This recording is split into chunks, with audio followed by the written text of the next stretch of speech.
भारतीय संस्कृति में यदि किसी देवता को सबसे पहले पूजा जाता है तो वे हैं विघ्नहर्ता, मंगलकारी, बुद्धि और सिद्धि के अधिष्ठाता श्री गणेश। उनका रूप बड़ा ही अद्वितीय है। हाथी का सिर, गोलमटोल पेट, चार भुजाएं, मस्तक पर शोभायमान त्रिनेत्र और सबसे बड़ा रहस्य उनका एकदंत स्वरूप। कहते हैं भगवान गणेश के दो दांत थे, परंतु आज हम उन्हें केवल एक ही दांत एकदंत के साथ देखते हैं। तो आखिर ऐसा क्यों हुआ? आइए इस रहस्यमयी प्रसंग की रोचक कथा सुनते हैं। महर्षि व्यास और महाभारत की रचना। एक समय की बात है, महर्षि वेदव्यास ने मन में संकल्प किया कि वे उस महान ग्रंथ की रचना करेंगे जो संसार के हर युग में मनुष्य को धर्म, नीति और कर्तव्य का मार्ग दिखाएगा। यही ग्रंथ था महाभारत। व्यास जी को ज्ञात था कि यह कार्य अत्यंत विशाल और जटिल है। इसके प्रत्येक श्लोक में गूढ़ रहस्य और जीवन का सार छिपा है।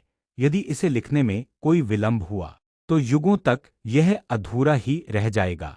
इसलिए वे सोचने लगे कि ऐसा कौन होगा जो उनके कहे हुए को बिना रुके, बिना थके, पूरी एकाग्रता से लिख सके। तभी उनके ध्यान में आया कि इसके योग्य कोई है तो वह है स्वयं भगवान गणेश।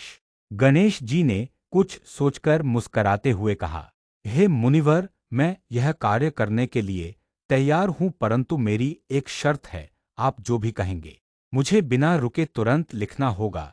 आप बोलने में जरा भी विलंब नहीं करेंगे। यदि आप रुके तो मैं लिखना बंद कर दूंगा। व्यास जी ने भी चतुराई से उत्तर दिया, ठीक है गणेश जी, पर मेरी भी एक शर्त है। आप लिखने से पहले प्रत्येक श्लोक का अर्थ भलीभांति समझेंगे। बिना समझे आप लिखना शुरू नहीं करेंगे। इस प्रकार दोनों की शर्तें मान ली गईं और महाभारत लेखन का महायज्ञ प्रारंभ हुआ। लेखनी का संकट। जब महाभारत का लेखन प्रारंभ हुआ, व्यास जी लगातार बोलते रहे और गणेश जी उसी वेग से लिखते गए। उनकी गति इतनी तीव्र थी कि सामान्य लेखनी इस काम में टिक ही नहीं पा रही थी। कई बार उनकी कलम टूट गई, लेकिन ग्रंथ का कार्य रुके यह गणेश जी को स्वीकार न था। वह जानते थे कि यदि वे रुक गए तो उनकी अपनी ही शर्त भंग हो जाएगी। फिर क्या था, अपने संकल्प को निभाने और व्यास जी का कार्य पूर्ण करने के लिए उन्होंने बिना देर किए अपने दाहिने दांत को तोड़ डाला और उसी को लेखनी की तरह इस्तेमाल करने लगे। आत्मबल और त्याग का प्रतीक।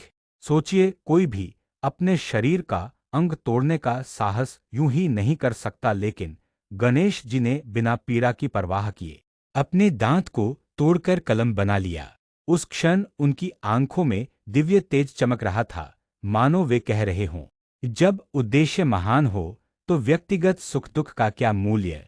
गणेश जी के इस त्याग और दृढ़ निश्चय से व्यास जी गदगद हो उठे। उन्होंने आशीर्वाद दिया, हे गणेश, आज से तुम एकदंत कहलाओगे। संसार में जो भी विद्या, बुद्धि और ज्ञान का साधक होगा वह सबसे पहले तुम्हारी पूजा करेगा।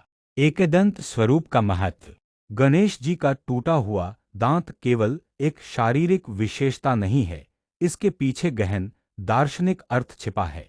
त्याग का प्रतीक। जब महान कार्य सामने हो तो हमें अपने व्यक्तिगत सुखों का त्याग करना चाहिए।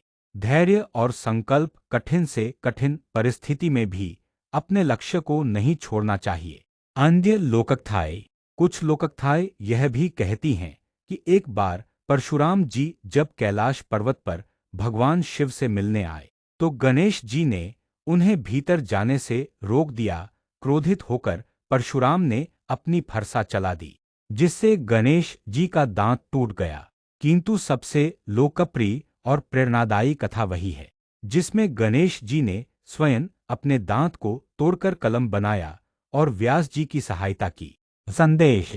गणेश जी का यह अद्भुत प्रसंग हमें यह सिखाता है कि जब हम किसी बड़े उद्देश्य के लिए काम करते हैं तो हमें अपनी छोटी छोटी सुविधाओं और कठिनाइयों की चिंता नहीं करनी चाहिए। सच्ची सफलता त्याग, धैर्य और अटूट संकल्प से मिलती है। ज्ञान अर्जन और ज्ञान प्रसार के लिए हमें अपना सर्वोत्तम अर्पित करना चाहिए। निष्कर्ष। भगवान गणेश का एकदंत स्वरूप केवल पौराणिक रहस्य नहीं, बल्कि जीवन की गहरी सीख है। उन्होंने दिखाया कि महान कार्यों के लिए यदि अपने सुख, अपने शरीर या अपने आराम का त्याग भी करना पड़े, तो वह उचित है।